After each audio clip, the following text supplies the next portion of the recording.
Halo, Assalamualaikum warahmatullahi wabarakatuh. Jumpa lagi dengan saya, Nur Hayati, dalam pembelajaran geografi. Nah, pada video sebelumnya kita sudah bahas jenis-jenis peta berdasarkan skala.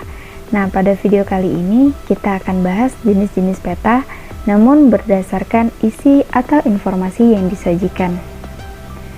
Jenis-jenis peta berdasarkan isinya terbagi menjadi dua, yaitu peta umum dan peta tematik atau peta khusus.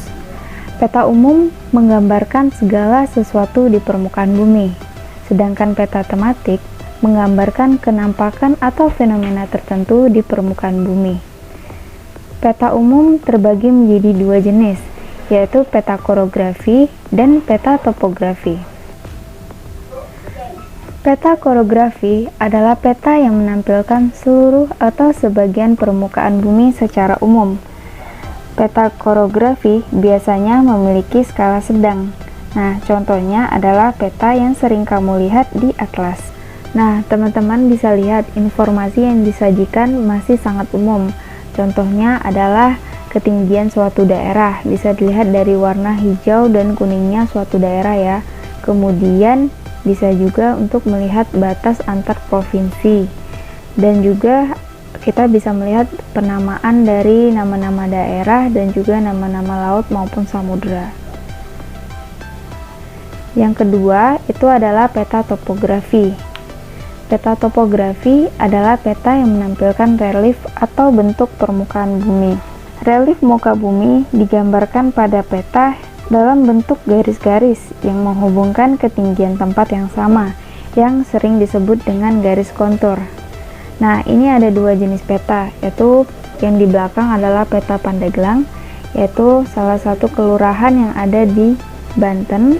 Kemudian peta yang di depan kita bisa lihat ya, dari tandanya itu ada Gunung Agung.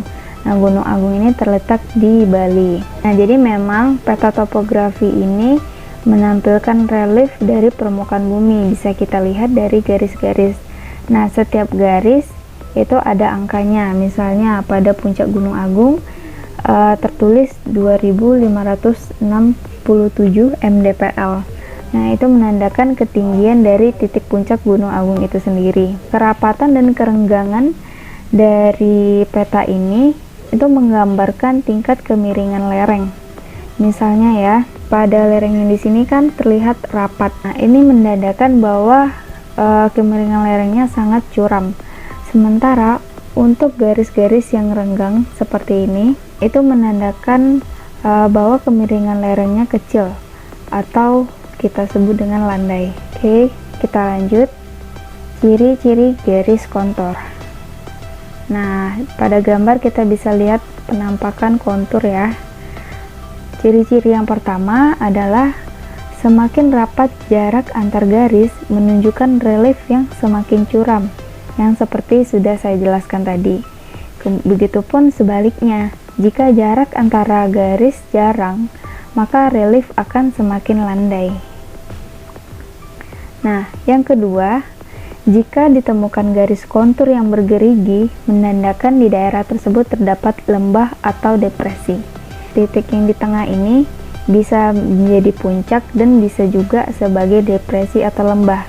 Nah, yang membedakannya adalah jika dia garisnya hampir lurus seperti ini menandakan puncak, dan di sini juga ada simbol segitiga ya, menandakan puncak gunung. Nah, jika garis yang di tengah ini bergerigi, maka itu bukan puncak tetapi lembah.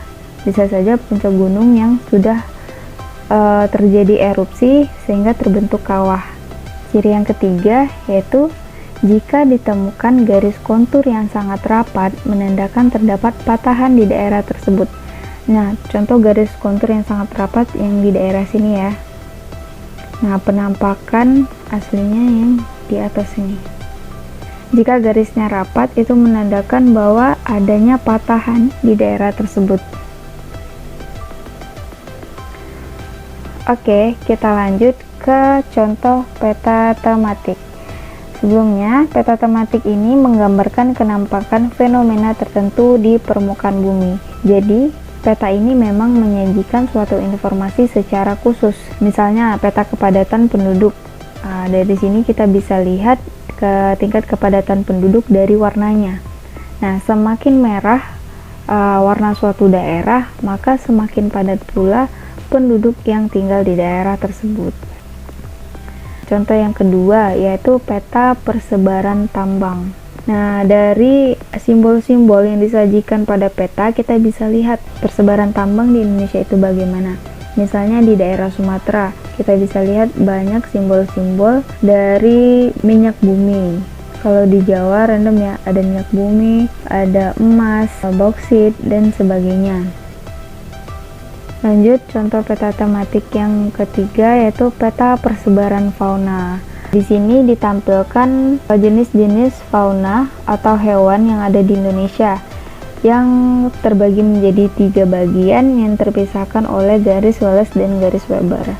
Nah, di sini ada tipe-tipe asiatis, kemudian ada tipe peralihan dan juga tipe australis. Nah, keterangannya ada di legenda peta.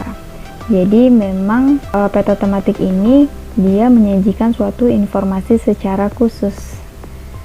Nah, sekian yang dapat saya sampaikan. Semoga bermanfaat bagi teman-teman ya. Kalau teman-teman suka dengan video ini, teman-teman bisa like, komen, subscribe, dan juga share ke teman-teman yang lainnya. Assalamualaikum.